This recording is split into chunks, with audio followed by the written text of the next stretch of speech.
Voilà, bonjour à tous et à toutes. Eh bien, je ne suis pas mécontent enfin de pouvoir commencer ma vidéo parce que il y a toujours beaucoup de difficultés à installer mon matériel, il y a beaucoup de choses à installer et comme je suis dans un tout petit appartement et que je n'ai pas beaucoup de recul, alors évidemment ça me pose un petit problème avec la caméra et donc le rétroprojecteur.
Chères toutes et chers tous, me voilà enfin prêt.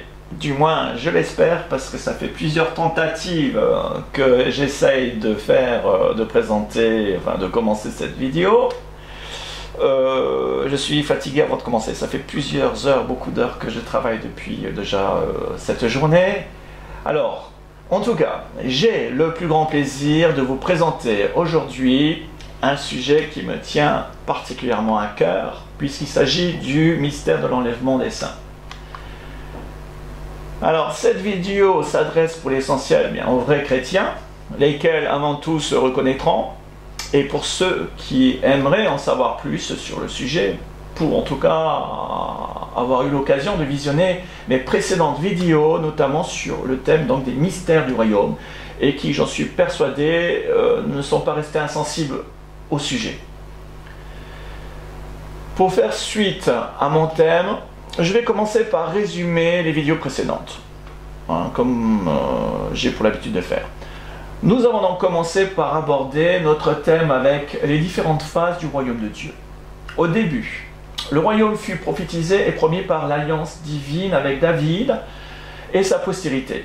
Puis nous avons traversé les siècles jusqu'à la première venue du roi Jésus-Christ, de la descendance de David, à qui la promesse avait été faite. Jésus expliquait que le temps de l'instauration du royaume n'était pas encore venu, mais qu'il s'était approché.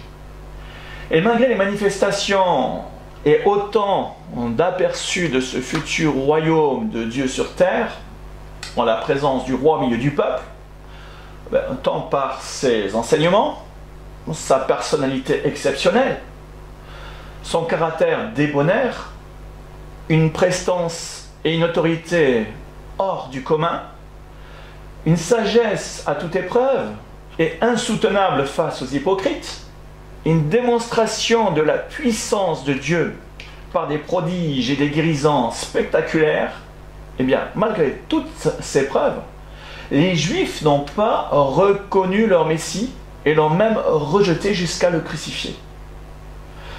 C'est pourquoi l'évangile du royaume fut ajourné jusqu'au temps qui précédera la seconde venue du roi, qui sera, contrairement à la première venue, glorieuse et d'une grande puissance pour établir sa souveraineté en instaurant le royaume terrestre de Dieu à Jérusalem et régner sur le monde entier.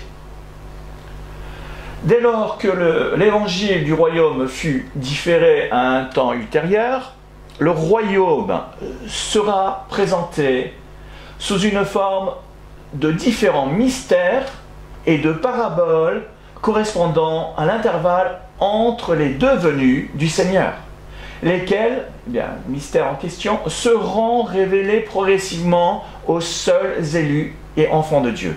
Alors, vous pouvez voir ça dans Matthieu 13, versets 10 à 17. Le sacrifice de Jésus marquera la transition entre la fin de la dispensation de la loi et la nouvelle dispensation de la grâce, par l'inauguration de l'alliance nouvelle rendue effective par le sang versé de Christ. Ainsi s'ouvre une nouvelle ère avec l'annonce de la bonne nouvelle du salut en Jésus-Christ jusqu'aux extrémités de la terre, que l'on appelle encore l'évangile du salut par la grâce ou évangile de la grâce. Cette nouvelle dispensation de la grâce permettra, avec la venue du Saint-Esprit, de former le corps de Christ, composé des véritables croyants, pour constituer la véritable Église, prophétisée par Jésus en Matthieu 16-18, en disant « Je bâtirai mon Église et que les portes du séjour des morts ne prévaudront point contre elle. » Amen. Cette Église, l'Évangile la présente comme un mystère caché de tout temps. Elle est comparée encore à une perle d'un grand prix pour laquelle Christ s'est livré lui-même. Il œuvrera durant toute la dispensation pour la préparer pour le jour où elle paraîtra devant lui. En Éphésiens 5, 25, versets 25 à 27. Et c'est dans les premières décennies de la formation de l'Église que les apôtres recevront l'extraordinaire révélation des mystères de l'Église à laquelle est rattachée une espérance pour tous les saints païens et juifs messianiques qui dépasse de loin toute la portée qu'ils comprenaient de la dimension du royaume. En effet, leur espoir a été fondé dans la promesse de l'alliance avec David pour l'établissement du royaume sur terre, en 2 Samuel 7, verset 16, et de l'alliance avec Israël, dans Deutéronome 30, verset 3, pour la terre promise. Cette condition, soi-disant en passant, n'a jamais été entièrement remplie. Vous savez, l'alliance avec Israël pour la terre promise n'a jamais été remplie puisqu'elle comprend entre autres la conversion nationale et le jugement de tous les oppresseurs, le rassemblement des dispersés, etc. Vous trouverez ça dans Deutéronome 30. Et rien que pour ces raisons-là, eh bien, l'Église ne peut pas avoir remplacé Israël, comme l'affirme cette fausse doctrine du remplacement qui fait des ravages dans l'Église. Alors, l'Église et Israël sont bien deux identités distinctes, entièrement indépendantes, avec des promesses spécifiques pour chacune. Après ce rappel, nous comprenons que c'est à cause de leur conception au sujet du royaume que les premiers disciples avaient au départ, que leur espérance se limitait aux descriptions des prophéties des Écritures qui le présentaient dans une forme visible terrestre. Mais le Saint-Esprit leur révélera progressivement un des mystères formidables que renferme ce royaume concernant l'Église en tant que nouvelle entité rattachée à la suprématie de la position de Christ, le Messie roi que la nation juive avait rejeté. Avec le titre d'église et d'épouse de Christ, elle bénéficie d'une grâce exceptionnelle de par sa position la plus élevée. Son espérance est céleste. Là où est la demeure de l'époux, là sera l'épouse. Comme le corps ne peut être séparé de la tête, Christ est le chef suprême. D'ailleurs, Jésus avait dit du Saint-Esprit que lorsqu'il viendra, il prendra de ce qui est à lui et nous l'annoncera. C'est ce qu'il va faire en reprenant une promesse écrite dans Jean 14, 2, pour la révéler aux disciples qui n'avaient pas saisi toute la portée de cette annonce. Comme le témoigne la réplique de Thomas. Lisons-le. Il y a plusieurs demeures dans la maison de mon Père. Si cela n'était pas, je vous l'aurais dit. Je vais vous préparer une place. Et lorsque je m'en serai allé et que je vous aurai préparé une place, je reviendrai et je vous prendrai avec moi afin que là où je suis, vous y soyez aussi. Vous savez où je vais et vous en savez le chemin. Alors Thomas lui dit, Seigneur, nous ne savons où tu vas. Comment pouvons-nous en savoir le chemin?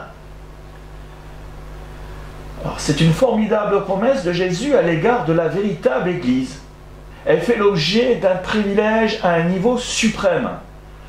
Jusque dans la sphère spirituelle, aux côtés de Christ et du Père, occupant une place spéciale dans la nouvelle Jérusalem céleste. Une espérance qui dépasse de loin toute attente selon la compréhension qu'ils avaient à leur début du royaume dans son aspect terrestre. En effet, nous pouvons faire la distinction dans Matthieu 25, 34, nous lisons « Alors le roi dira à ceux qui seront à sa droite, « Venez, vous qui êtes bénis de mon Père, prenez possession du royaume, et vous avez été préparés dès la fondation du monde. » Il s'agit ici de l'espérance qui est rattachée au royaume terrestre, qui concerne tous ceux qui seront convertis suite à la prédication de l'évangile du royaume dans cette dispensation-là, c'est-à-dire le reste des Juifs et des vivants païens de la tribulation des 7 ans. Car tous les saints morts ressusciteront lors de la première résurrection, juste avant le millénium, pour régner avec Christ et l'Église pendant 1000 ans, durant la dispensation donc du royaume, qui sera la dernière période où Dieu gérera les conditions de vie des hommes sur terre. Et maintenant, comparons donc ce verset que je viens de vous lire avec le verset suivant, dans Éphésiens 1,4. Béni soit Dieu, le Père de notre Seigneur Jésus-Christ, qui nous a bénis de toutes sortes de bénédictions spirituelles dans les lieux célestes en Christ. En lui, Dieu nous a élus avant la fondation du monde. Avant la fondation du monde. Pour que nous soyons saints et irrépréhensibles devant lui. Nous ayons prédestinés dans son amour à être ses enfants d'adoption par Jésus-Christ, selon le bon plaisir de sa volonté, à la louange de la gloire de sa grâce qui nous a accordée en son bien-aimé. L'Église est prédestinée en Christ avant la fondation du monde, contrairement au royaume de tout à l'heure qui est dès la fondation du monde. Aussi, à ses yeux, elle est comme une perle de premier choix, unique, pour laquelle il va se livrer en sacrifice, pour l'acquérir de droit par le sang de l'alliance éternelle, l'ayant marqué du sceau du Saint-Esprit, qui est le gage de l'héritage des saints, pour le jour de la rédemption, jour que les élus attendent maintenant, car il est imminent. Mais avant de parler de l'imminence du retour de Jésus, il convient d'aborder l'espérance même de l'Église pour cette fin de dispensation de la grâce, qui est le jour de la manifestation de Christ pour l'accomplissement de sa promesse de Jean 14, 1 que nous avons lu avant, à savoir donc l'enlèvement des saints. Ce jour de la venue de Jésus-Christ pour son Église est appelé dans les Écritures le jour de Christ, ou encore plus communément enlèvement de l'Église. Alors, Après ce que nous avons développé, jusque-là, si le mystère de la véritable Église reste toujours une énigme ou incompréhensible pour vous, auditeurs, eh bien, vous pouvez être assuré que ce qui va suivre va vous paraître encore plus mystérieux et inconcevable. J'aimerais introduire ce sujet par un exemple de la Bible pour refléter exactement ce qui va se passer d'ici peu. Dans la Bible, toute fin de civilisation est marquée par un phénomène récurrent. L'apostasie qui atteint des profondeurs, conduisant la société à son point de rupture. Bien, les exemples ne manquent pas à ce sujet avec Noé, Sodome, Tyr, Israël contre les Assyriens et Juda. Et Israël encore, même en l'an 70. De même, il en sera pour cette fin de dispensation prédite par les apôtres pour l'Église et les nations. Les Écritures font apparaître 7 dispensations dans l'histoire de l'humanité depuis Adam, toutes déterminées pour un temps visant à mettre à l'épreuve l'obéissance de la collectivité ou des individus à l'écart de la parole de Dieu. Par exemple, la dispensation de la loi pour Israël a pris fin par la première venue de Jésus. Et la dernière en date est celle qui concerne l'Église, la dispensation donc de la grâce, qui doit prendre fin avec le jour du Seigneur, au jour de l'Éternel, par la venue et le règne de l'Antichrist. Et cette fin du temps de cette dispensation est caractérisée par 2 signes que l'apôtre Paul nous donnera dans 2 Thessaloniciens 2, verset 3. Alors, premier signe, par l'apostasie généralisée. Et je ne peux rentrer dans les détails, vous pouvez visualiser les vidéos 11, 12, 13 et 14 pour ça. Mais le Saint-Esprit a prévenu les apôtres que plusieurs abandonneront la foi en cette fin de dispensation à cause du rejet de la vérité et des fausses doctrines en ce qui concerne l'Église visible qui prendra le chemin de l'Église de Laodicée, donné en exemple dans Apocalypse 3. Alors que, dans le même temps, le monde plongera toujours plus dans les ténèbres et l'immoralité. N'est-ce pas, après tout, ce que nous assistons actuellement? En tout cas, c'est la conviction de ceux qui, instruits par les prophéties, en ont pris conscience et dont je fais partie, et cela même, je dirais, à des proportions que j'étais loin d'imaginer comme possible. Bref, c'est pour ces raisons et beaucoup d'autres que l'imminence, au vrai sens du terme, prend toute sa dimension. Un sujet que j'aurai donc l'occasion par la suite d'aborder avec davantage de détails. Le deuxième signe, voilà, c'est l'apparition de l'Antichrist en 2 temps. La première concerne son identité. C'est dans 2 Thessaloniciens 2, verset 3. Je vous ai mis les références, enfin en tout cas le texte concernant. Que les vrais donc, chrétiens devraient reconnaître ce signe, cette identité. Car la Bible, en fait, nous donne une description détaillée de son profil. Et sa deuxième apparition est mentionnée dans 2 Thessaloniciens 2, toujours, mais verset 8. Elle correspond à son entrée sur la scène mondiale de manière magistrale avec la puissance de Satan par des prodiges et des artifices. Cela, en tout cas, se fera juste après le départ des chrétiens, précisé au verset 6 et 3.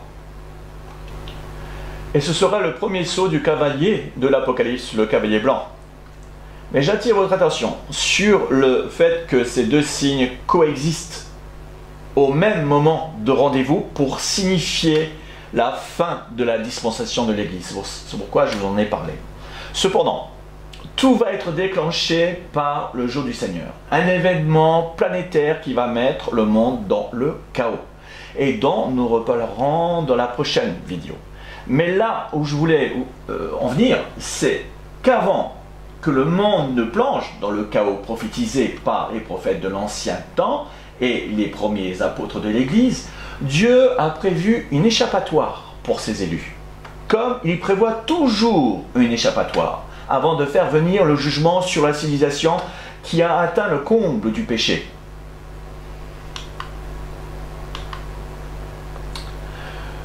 Ce principe de sauver les justes et de mettre à part un reste se trouve dans toute la Bible, avec le premier exemple donné du temps de Noé, avec l'arche, du temps également de Lot, en envoyant ses anges pour extraire sa famille de Sodome et des villes qui ont subi l'atomisation comme jugement. Et enfin, avec la fin de la dynastie de Juda que Dieu avait averti par la bouche de Jérémie pendant les 39 années de son ministère que je décompte jusqu'au siège de Jérusalem. Savez-vous quel échappatoire Dieu avait proposé au peuple et aux anciens de Juda quand il décréta la destruction de la ville et du premier temple de Salomon? Une chose complètement impensable, inimaginable, inconcevable pour ceux qui ne connaissaient pas Dieu dans cette génération. Pour échapper aux 3 fléaux de la mort, par l'épée, la famine et la peste, Dieu leur demanda de se repentir et d'accepter leur déportation, de s'humilier en se rendant au roi Nebuchadnezzar, son serviteur, ainsi appelé par Jérémie en en chapitre 27 et verset 6 que je vous ai mis là. Maintenant je livre tous ces pays entre les mains de Nebuchadnezzar, roi de Babylone, mon serviteur. Je lui donne aussi les animaux des champs pour qu'ils lui soient assujettis. En fait, ils en avaient peur. Les jugements divins sont toujours envoyés dans le même but: éradiquer la racine du mal, de sorte que toute la race humaine n'en soit pas affectée, comme dans le cas de Noé, ou toute la génération d'un peuple, comme dans le cas d'Israël. Car lorsque le péché a atteint son comble, la puissance démoniaque se multiplie et l'opposition est telle qu'il faut toute la protection divine sur les justes pour que la tentation ne devienne pas insupportable. C'est d'ailleurs un principe et une promesse de Dieu que Dieu nous fait. C'est pourquoi Dieu envoie une série aussi d'avertissements par les fléaux qui peuvent s'intensifier selon la dureté des cœurs, voire se rétracter lorsqu'il y a repentance, comme pour Ninive du temps de Jonas. Mais il importe de considérer toujours la bonne porte de sortie que Dieu prépare et non pas une autre. Car si Dieu nous en propose une, vous pouvez être sûr que le diable vous en présentera aussi une autre. La sienne, bien plus large que celle de Dieu, et très accessible en apparence. Alors il est important pour toutes les générations de comprendre ce principe, et plus encore pour les croyants pour échapper au jugement divin. Considérons maintenant cet exemple. Du temps de Juda, la génération de l'après-réveil de Josias.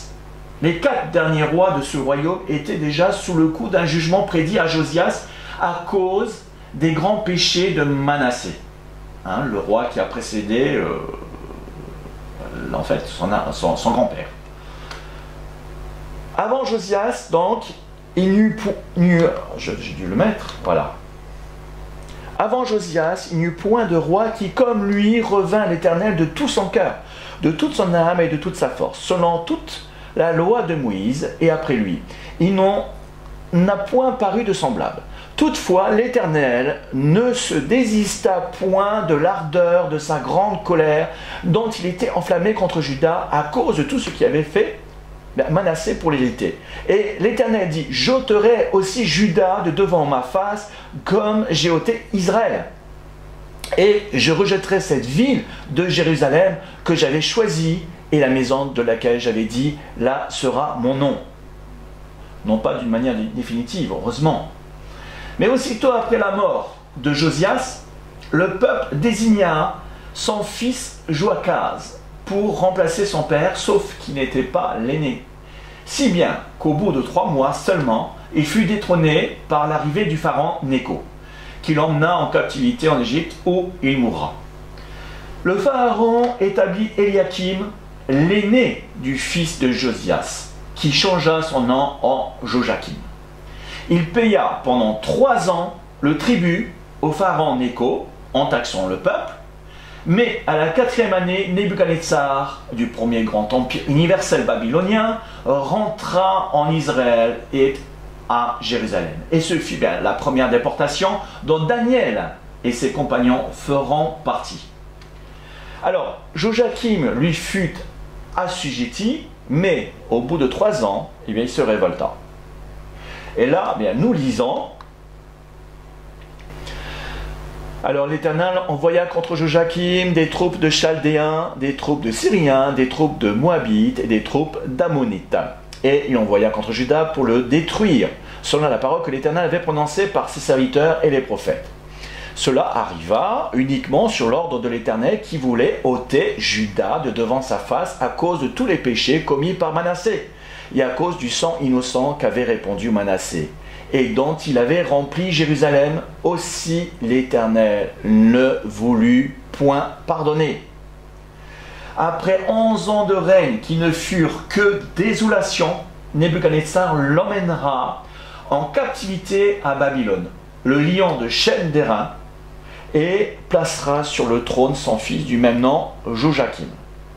Mais ce dernier fit ce qui est mal aux yeux de l'Éternel, entièrement comme avait fait son père. Alors Nebuchadnezzar assiégea la ville de nouveau, et seulement après 3 mois de règne, Joachim, du haut de ses 18 ans, se rendra au roi babylonien. C'est ce qu'il avait de mieux à faire. Et ce sera la 2e déportation dont le prophète Ézéchiel, cette fois-ci, fait partie, ainsi que des milliers d'autres juifs. Ils seront conduits à Babylone en captivité. Ces 2 premières déportations-là, avant le dernier siège à la 9e année de Sédéchias, qui sera le roi d'après, ces 2 déportations furent en réalité des portes de sortie que Dieu avait prévues pour épargner ceux qui voulaient sauver du désastre de ces jugements à venir. C'est l'élection de cette collectivité qui préfigure celle de l'Église, prédestinée avant la fondation du monde. Lecture que nous avons faite dans Éphésiens 1,4. Après quoi, Nebuchadnezzar établira le dernier roi de Juda, Sédéchias, donc autre fils de la famille royale de Josias, avec lequel il traitera alliance et lui fera prêter serment pour qu'il respecte. Le roi babylonien emmena les grands du pays afin que le royaume fût tenu dans l'abaissement. Son pouvoir s'élevait, nous précise le texte biblique. Mais Sédéchias se révoltera contre lui en envoyant ses messagers en Égypte pour être secourus par Pharaon. Et vous savez ce qui a causé donc la perte de Juda? C'est un optimisme aveugle de masse qui est la conséquence du rejet des avertissements prophétiques. Exactement le même optimisme qui pousse la plupart des églises contemporaines de notre génération à ignorer les prophéties de la fin des temps, alors que la dispensation actuelle arrive à son terme. Le constat est que, dans cette circonstance, beaucoup de chrétiens adoptent le même état d'esprit que le peuple de Juda. Malgré le fait que ces choses soient écrites pour notre instruction, pour nous qui sommes arrivés à la fin des siècles, et malgré les appels multipliés par Jésus à la vigilance, ils n'en tiennent pas compte. Les signes sont nombreux, et les prophéties s'accomplissent sous nos yeux. Les sentinelles ne cessent de crier et donner l'alerte. Car ainsi m'a parlé le Seigneur. Va, place la sentinelle, qu'elle annonce ce qu'elle verra. La sentinelle répond, le matin vient. Et quoi le matin vient? La porte de sortie pour les chrétiens. La venue de Jésus. Et la nuit aussi, le jugement pour tous ceux qui n'ont pas pris la bonne porte de sortie. Si vous voulez interroger, interrogez, convertissez-vous et revenez, dit encore le prophète. Mais ce langage semble totalement codé pour les chrétiens qui ne comprennent rien. Pas étonnant, car cela n'est-il pas écrit? Ainsi parle l'Éternel, placez-vous sur les chemins, regardez et demandez quels sont les anciens sentiers, quelle est la bonne voie, marchez-y et vous trouverez le repos de vos âmes. Mais ils répondent, nous y marcherons pas.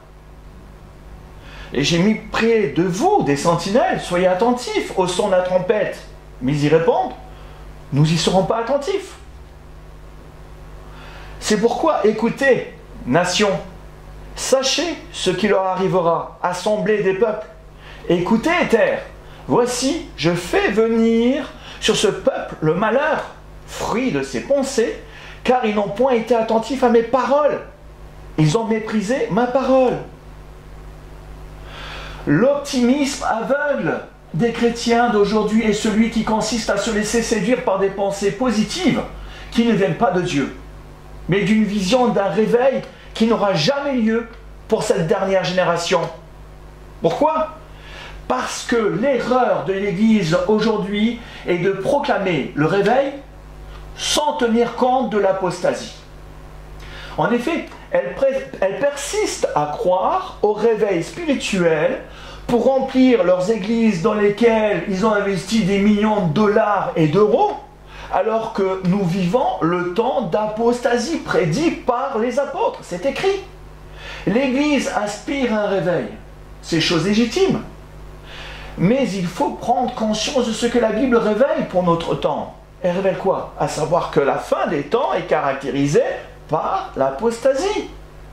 Cela revient à proclamer l'évangile d'aujourd'hui, c'est-à-dire de la fin des temps, en demandant au monde de se repentir et de rentrer par la porte qui est l'issue de secours que Dieu a prévu avant que le décret de son jugement ne s'exécute.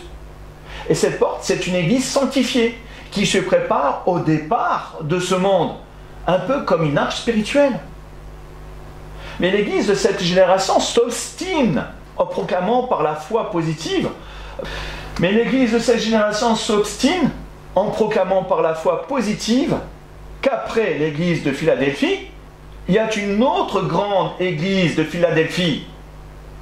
Alors que Dieu dit, après l'église de Philadelphie, il y a l'église de Laodicée, celle qui se fait vomir de la bouche de Christ. C'est ça qui est écrit.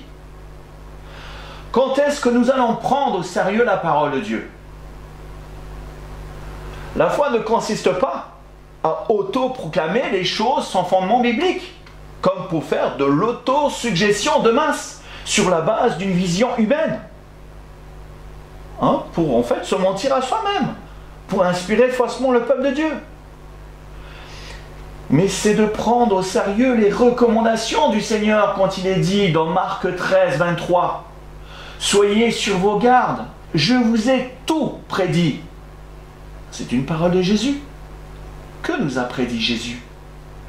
Notamment que les jours qui précéderont son arrivée seront comparables à ceux de Noé et de Lot, caractérisés par l'indifférence totale aux avertissements divins, la recrudescence de la pollution morale et une décadence complète des mœurs, etc. Les signes étant plus que probants, l'Église devrait prendre conscience que le Seigneur est à la porte et, par conséquent, de crier au monde de se repentir et de l'avertir du jugement divin qui est imminent sur le monde. Le fait-elle? Non. Pourquoi? Parce qu'elle n'est pas consciente de cette réalité de l'état du monde et des prophéties relatives à la fin des temps, et qu'elle est même victime d'un déclin des valeurs et priorités spirituelles à cause de la défaillance de ses conducteurs spirituels qui ne sont plus à l'écoute de l'esprit. Pour revenir à l'exemple biblique de Judas, Dieu avait décrété un jugement sur Judas à cause des mauvaises actions de Manassé. Il l'avait dit plusieurs fois. Il devait prendre effet à l'après-génération de Josias. Ce jugement concernait la fin de la dynastie de Juda. Il ne voulait plus en entendre parler. Et au moment venu, il proposa une issue pour échapper à ce jugement en exigeant de cette génération méchante de se repentir et de se rendre à Nebuchadnezzar. Or, ils ne pouvaient se faire à cette idée à cause de leur orgueil.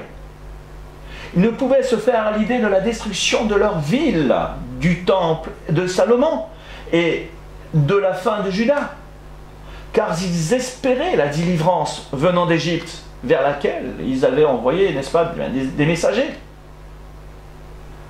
Alors, Juda a fait fi de tout ce qui est arrivé au royaume d'Israël, qui avait été donné en exemple quelques décennies auparavant. Ce dont Jérémie ne s'est pas gêné de leur rappeler au début du règne de Joachim, fils de Josias. Dieu a multiplié les appels à la repentance par son prophète, tout en confirmant la parole de son envoyé en accomplissant ses prédictions.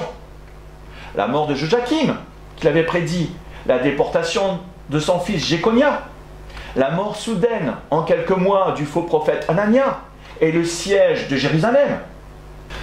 Autant de preuves qui attestaient non seulement la parole de son messager, tout en mettant en porte-à-faux les faux prophètes qui emmenaient le peuple dans une mauvaise voie. De plus, aucune de leurs prédictions ne s'est réalisée. Voici encore quel fut l'ultime appel à la repentance de Dieu à l'égard de Sédéchias. Ainsi parle l'Éternel, celui qui restera dans cette ville mourra par l'épée, par la famine ou par la peste. Mais celui qui sortira pour se rendre aux Chaldéens aura la vie sauve. Sa vie sera son butin et il vivra. Ainsi parle l'Éternel, cette ville sera livrée à l'armée du roi de Babylone qui la prendra. C'était arrêté. Mais Sédéchias et les habitants de Jérusalem étaient sous l'influence des méchants conseillers de son frère Joachim et rejetèrent toutes les paroles de Jérémie. Malgré toutes les preuves et devant le fait accompli, puisque cet ultime appel avait été adressé quand le siège de la ville avait déjà commencé. Pourquoi avait-il à ce point-là le cœur endurci? À cause de leur manque d'humilité, et avec le temps, l'incrédulité avait pris bien place dans leur cœur. Car plus l'on rejette la parole de Dieu, et plus le cœur s'endurcit. C'est là le même principe que plus on croit à la parole de Dieu, plus la foi augmente. Alors qu'en est-il de notre génération? Quelle est la situation morale de l'Église? La réponse est sans détour. Nous assistons à son déclin depuis des décennies, tel que les apôtres nous l'ont prédit, et même dans des proportions qui ne laissent aucun doute que le péché a atteint son comble. Dans le même temps, les signes annoncés se manifestent avec une grande précision et des prophéties s'accomplissent sous nos yeux. Pour autant que l'on se donne bien sûr la peine de s'y intéresser. Alors toutes ces choses ont été largement développées dans mes précédentes vidéos, de même que par d'autres prédicateurs de la fin des temps. Et si la limite de l'iniquité dans le monde a fait déborder son plein, alors cette génération doit s'attendre à subir incessamment sous peu le jugement inéluctable que Dieu a annoncé pour cette fin des temps par ses prophètes. Et grâce soit rendue à Dieu. Il a prévu également un plan de sortie pour échapper à ces terribles jugements appelés jour de l'Éternel. Et il faut être conscient que la Bible en parle pour notre génération.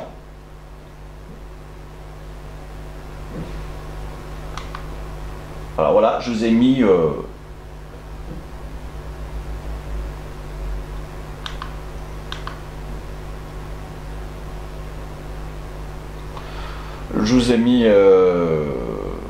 et comme je les ai pas, que c'est trop loin, j'arrive pas à voir. Donc je vous laisse les découvrir et si je vais vous les lire de loin. Voici le jour de l'Éternel arrive, jour cruel, jour de fureur et d'ardente colère qui réduira la terre en désolation et on exterminera les pécheurs. Car le jour de l'Éternel est proche pour toutes les nations. On te fera comme tu as fait. Tes actes retomberont sur ta tête. Le grand jour de l'Éternel est proche, il vient en toute hâte, la voix du jour de l'Éternel. Retentit, l'homme vaillant lui-même pousse des cris amers. Et vous avez plein d'autres références ici que je vous ai mis concernant le jour de l'Éternel, que de toute façon, nous verrons un peu plus en détail dans, je crois, la prochaine vidéo. Alors, quel est le plan de sortie pour le reste de cette dispensation? pour la véritable Église. En réalité, ce plan est à la mesure de la grâce exceptionnelle dont bénéficie l'épouse de Christ. Autrement dit, si extraordinaire, qui peut paraître insensé pour les incrédules et les impies de ce siècle. D'autre part, ce plan en question est l'espérance bienheureuse du vrai croyant en Christ, puisqu'il est en rapport avec la rédemption de son corps, sachant qu'il est considéré comme le plus grand mystère du royaume. Il n'est pas étonnant, par conséquent, qu'il fasse l'objet de controverses dans le milieu évangélique, en suscitant soit un scepticisme, soit de vives réactions dans le clan des opposants. Cet événement sans précédent dans les Écritures est appelé jour de Christ, ou plus communément par les chrétiens, l'enlèvement de l'Église. Je me suis amusé à faire des petites animations, c'est pour ça que je suis un peu perturbé, c'est nouveau pour moi. Voilà. Le mystère. Voilà. Donc déjà, le mystère de la véritable Église demeure cachée pour les incrédules dans son sens le plus profond, hein, j'entends bien.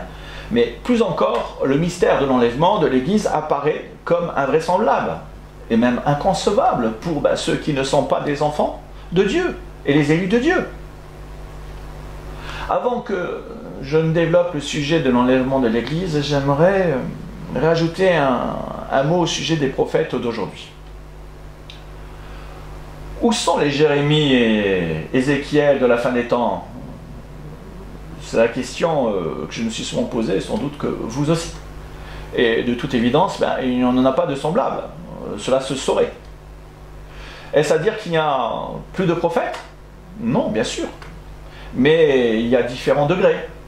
Hein, comme dans tous les ministères. Il y a plus le serviteur est proche de Dieu, plus il vit dans la solitude aussi de sa consécration à Dieu. Ça, c'est aussi une des raisons. La solitude n'est pas donnée à tout le monde. Et plus vous êtes proche de Dieu, plus vous êtes spirituel, plus vous avez des grands ministères, ou en tout cas plus des ministères qui demandent une inspiration, plus vous êtes dans la solitude. Maintenant, si Dieu n'a pas suscité de tels prophètes ou apôtres pour notre temps, c'est sans doute qu'il n'y en a pas besoin. Parce que nous possédons au moins autant de visions qu'eux, sinon davantage. Car contrairement à eux, nous avons toute la parole de Dieu. Et le même esprit de vérité qui annonce les choses à venir. Il n'avait qu'une partie, qu'une petite partie de la parole de Dieu, qui s'est fait progressivement. Et dans Daniel 12, il est écrit qu'à la fin des temps, la connaissance augmentera considérablement dans le domaine prophétique notamment. Et nous avons la promesse de Jésus que les mystères du royaume de Dieu sont révélés à ses enfants, ceux qui sont de la parole. Que dire des faux prophètes? Les églises ont pointé d'un doigt accusateur ceux qui avaient fait des prédictions qui ont été avancées au sujet des dates de l'enlèvement. C'est dire l'ignorance de certains chrétiens dans ce domaine, car quand les choses spirituelles nous échappent, il est grandement préférable de se taire plutôt que d'accuser des chrétiens pieux d'être des faux prophètes. Il faut vraiment avoir la crainte de l'Éternel et lire ces choses qui sont arrivées, notamment à Aaron et à Marie, quand ils se sont pris à Moïse. Et puis à plein d'autres occasions. Il faut avoir vraiment la crainte de l'Éternel, parce que les choses spirituelles, c'est pas un jeu d'enfant. Jésus lui-même n'a-t-il pas été traité d'ailleurs de Belzébul par ses opposants qui ne connaissaient rien aux choses spirituelles? Considérons un instant la question sous un angle différent. Le principe même d'un faux prophète comme celui des faux docteurs n'est-il pas de détourner le croyant de Dieu, ou d'inspirer de faux espoirs au peuple de Dieu, ou encore de prétendre être envoyé de Dieu? Alors dans ce cas, qui est le faux prophète? Est-ce que c'est celui qui fait des pronostics de date parce qu'il est dans l'attente de l'imminence de l'enlèvement, en encourageant à la piété et à la sanctification? ou celui qui ne vous prêche jamais sur la fin des temps ou sur la doctrine de l'enlèvement, ou encore celui dont la prédication sur la fin des temps et sur l'enlèvement de l'Église vise à vous fourvoyer par de fausses doctrines. Voilà, je n'en dirai pas plus. Alors, quel est ce mystère de l'enlèvement de l'Église ?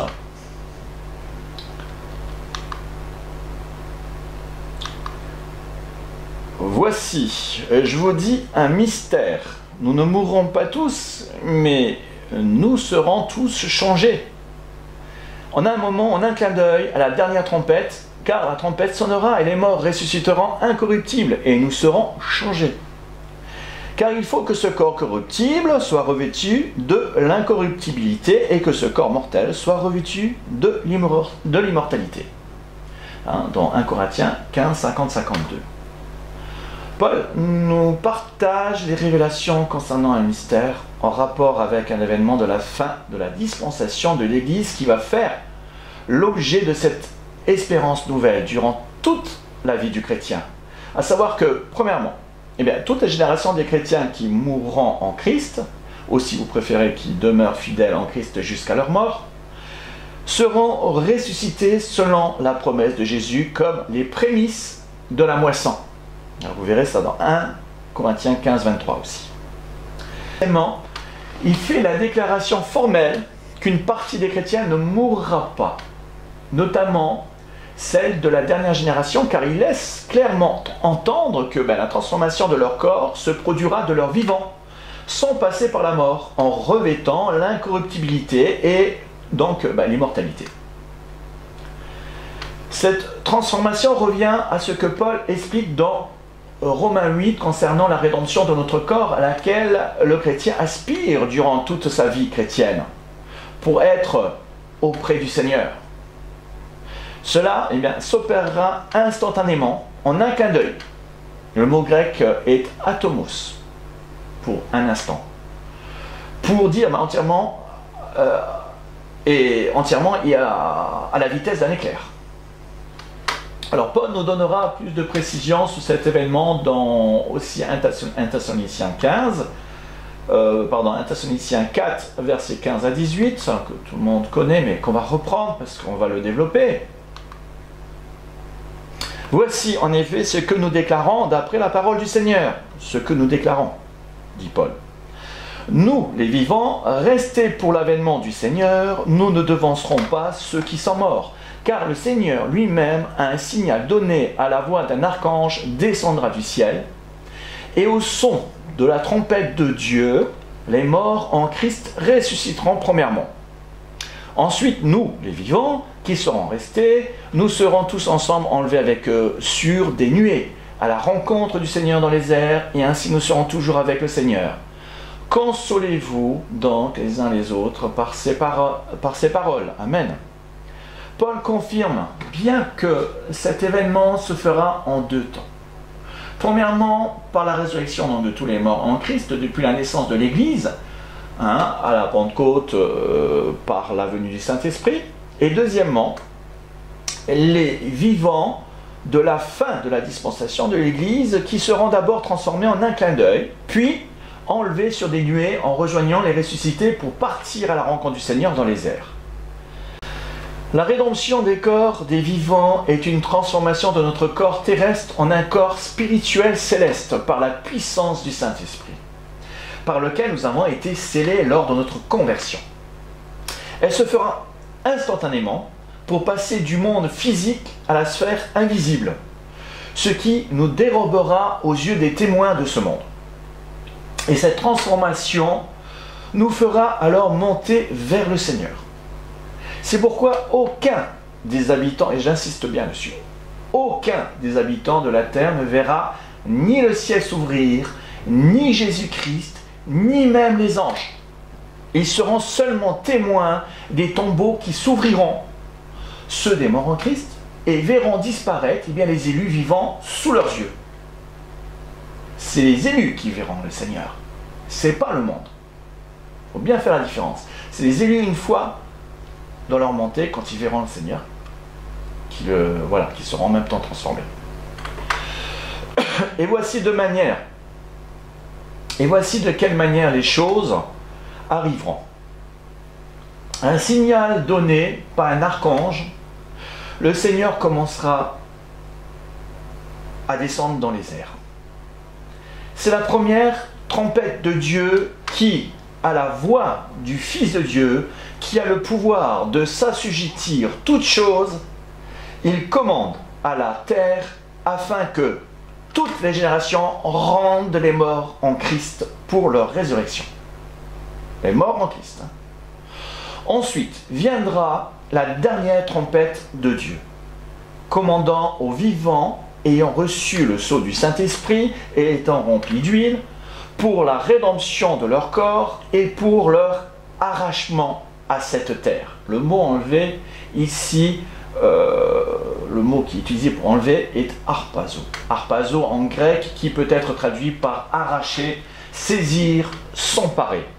Pas de manière violente, mais rapidement, instantanément. Cette trompette n'est pas à confondre avec les 7 trompettes de l'Apocalypse qui sont sonnées par des anges. Alors que dans cet événement-là, c'est la trompette de Dieu. C'est bien écrit. Il faut bien lire comme c'est écrit. C'est la trompette de Dieu qui s'apparente à la voix puissante et créatrice du Seigneur. Pour s'en assurer, il faut prendre les versets dans Apocalypse, notamment 1:9, premièrement. On va la voir. Voilà.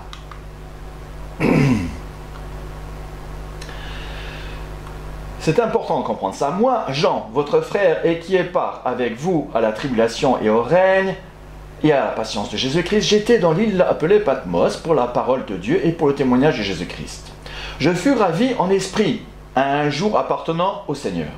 Et j'entendis derrière moi une grande voix, comme celle du trompette, qui disait « Je suis l'alpha et l'oméga, le premier et le dernier. Ce que tu vois, écris-le dans un livre et l'envoie aux 7 églises. » La voix qui s'apparente ici à la trompette, est clairement identifiée comme celle du Seigneur. C'est pourquoi elle est appelée la trompette de Dieu dans 1 Thessaloniciens 4, verset 15. Et la preuve est donnée dans Apocalypse 4:1. Je l'ai également mis en bas, on va le lire. Après cela, je regardais, et voici une porte était ouverte dans le ciel, et la première voix que j'avais entendue comme celle d'une trompette et qui parlait avec moi, dit « Monte ici, et je te ferai voir les choses qui doivent arriver à celle-ci. »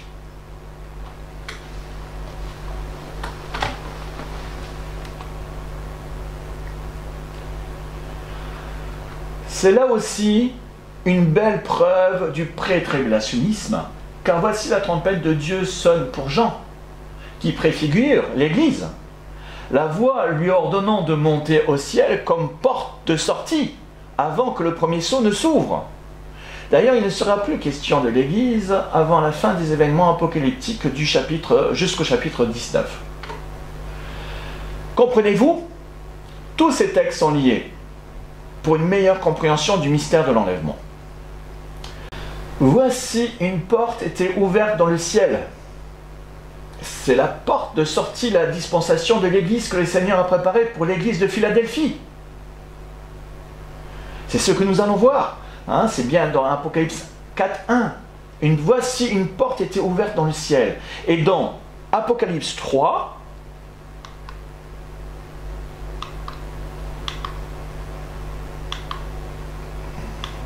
voici ce que dit le Saint, le véritable, celui qui a la clé de David, celui qui ouvre et personne ne fermera, celui qui ferme et personne n'ouvrira.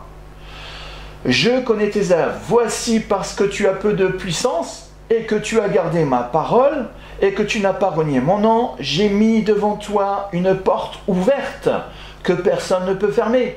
C'est cette porte du ciel ouverte dans Apocalypse 4:1. Et voilà, le Seigneur nous demande de saisir cette porte ouverte qu'il a mise devant nous, en demeurant fidèle à sa parole. Et cette porte ouverte dans le ciel est l'enlèvement de l'Église auquel nous devons nous préparer comme des vierges sages parce que le retour de l'époux est imminent. Maintenant, il nous importe de considérer cet événement exceptionnel à la lumière des Écritures par rapport au retour du Seigneur sur terre. En effet, il faut bien distinguer ces deux aspects de son retour, car son avènement se fera en deux temps. Premièrement, pour les siens accomplissant la promesse de Jean 14, 1, 3, vous vous rappelez, hein, promesse de Jésus pour son Église, cette espérance des chrétiens qui s'apparente à l'épouse. Et deuxièmement, eh bien, son retour en gloire sur terre. Il faut bien faire cette distinction. Considérons donc avec attention tous ces versets maintenant qui distinguent les deux événements de son retour.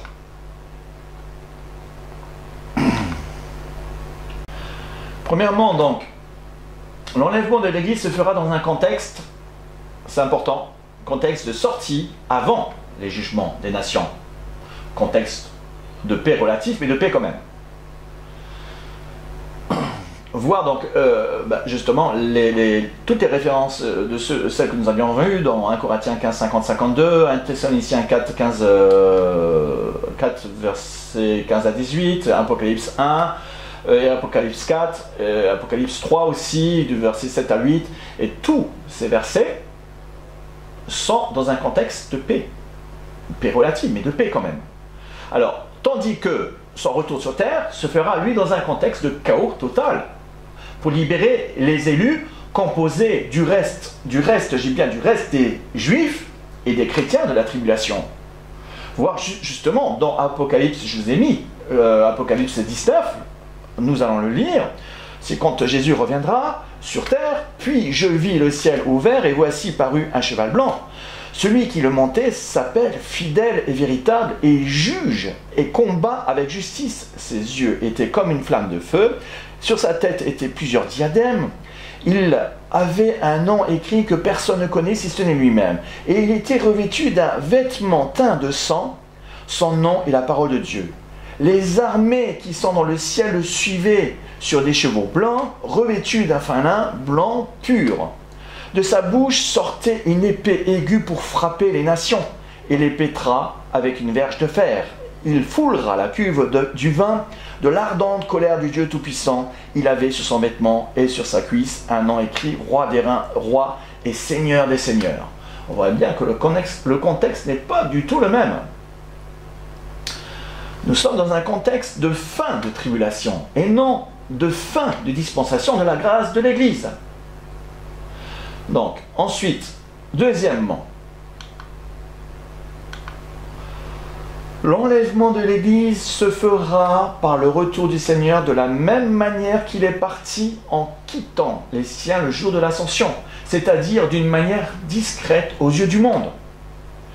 Et en d'autres termes, au moment de l'enlèvement, personne des habitants de la terre ne verra le Christ, en dehors des élus qui monteront à sa rencontre. Après avoir dit cela, il fut élevé pendant qu'ils le regardaient, et une nuée le déroba à leurs yeux. Et comme ils avaient les regards fixés vers le ciel pendant qu'ils s'en allaient, voici deux hommes vêtus de blanc leur apparurent, et ils dirent : « Hommes galiléens, pourquoi vous arrêtez-vous à regarder au ciel ? Ce Jésus qui a été enlevé au ciel du milieu de vous viendra de la même manière que vous l'avez vu allant au ciel. »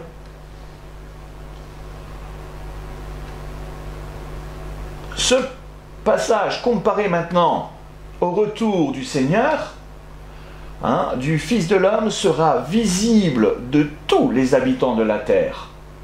Voici un autre donc verset qui maintenant indique le retour du Seigneur venant sur terre. Voici, il vient avec les nuées et tout œil le verra cette fois-ci. Même ceux qui l'ont percé et toutes les tribus de la terre se lamenteront à cause de lui. Je vais vous lire un autre verset. Ben voilà, je l'ai mis là. Aussitôt, après ces jours de détresse, le soleil s'obscurcira, la lune ne donnera plus sa lumière, les étoiles tomberont du ciel et les puissances des cieux seront ébranlées. Alors le signe du Fils de l'homme paraîtra dans le ciel. Toutes les tribus de la terre se lamenteront, et elles verront le Fils de l'homme venant sur les nuées du ciel avec puissance et une grande gloire. Il enverra ses anges avec la trompette retentissante, et ils rassembleront ses élus des quatre vents depuis une extrémité des cieux jusqu'à l'autre. Vraiment, le retour du Seigneur sur terre va être glorieux et impressionnant. d'une extrémité des cieux jusqu'à l'autre, nous dit la parole de Dieu. Et nous remarquerons le contexte donc de la situation du monde, encore une fois, à ce moment-là. Hein, c'est écrit vraiment dans une situation apocalyptique. Donc on voit bien la différence entre ces deux événements, hein, entre l'enlèvement qui se fera dans un contexte de paix et eh bien, le retour du Seigneur de gloire, revenant donc sur terre et dans un contexte pour libérer le monde, puisqu'il sera dans un chaos total. Voilà. Conclusion. Nous arrivons au terme de cette première partie, de ce passionnant sujet concernant le mystère de l'enlèvement de l'Église, surtout pour ceux qui sont concernés. Dans la deuxième partie, nous nous efforcerons de déterminer la position de l'enlèvement de l'Église par rapport à la tribulation qui précède le retour de Jésus sur terre, à savoir donc quelle est la saine doctrine qui doit être prise en considération, si c'est le pré-tribulationnisme, ou le mi-tribulationnisme, ou la fin tribulationnisme, sachant que l'enlèvement, vous l'avez compris, c'est avant la tribulation, ou au milieu de la tribulation, ou à la fin de la tribulation. C'est voilà les trois grandes doctrines qui reviennent avec force pour ce qui concerne la doctrine de l'enlèvement. Donc, sachant que l'enlèvement de l'Église fait l'objet donc de toutes les attaques aussi de l'ennemi, pour fourvoyer les chrétiens en cherchant à ravir leur espérance céleste par de fausses doctrines, eh bien, il nous importe de prendre en considération tout l'enjeu de ce sujet avec le plus grand sérieux, car il y va de notre destinée. Voilà, j'en ai fini. Je vous remercie de tout cœur pour votre écoute, pour votre fidélité. Et je voulais aussi juste dire un tout petit mot pour remercier pour tous ceux qui m'ont soutenu dernièrement, même sur le plan financier. Parce que vu ma situation, voilà, je ne dépends d'aucune église, je l'ai expliqué à plusieurs reprises. Donc merci, un grand merci pour mon ministère, pour aussi ma famille. Et merci pour vos prières, parce que là vraiment c'est encore plus indispensable, je dirais même. Merci pour tout et au plaisir, à bientôt. Que le Seigneur vous bénisse.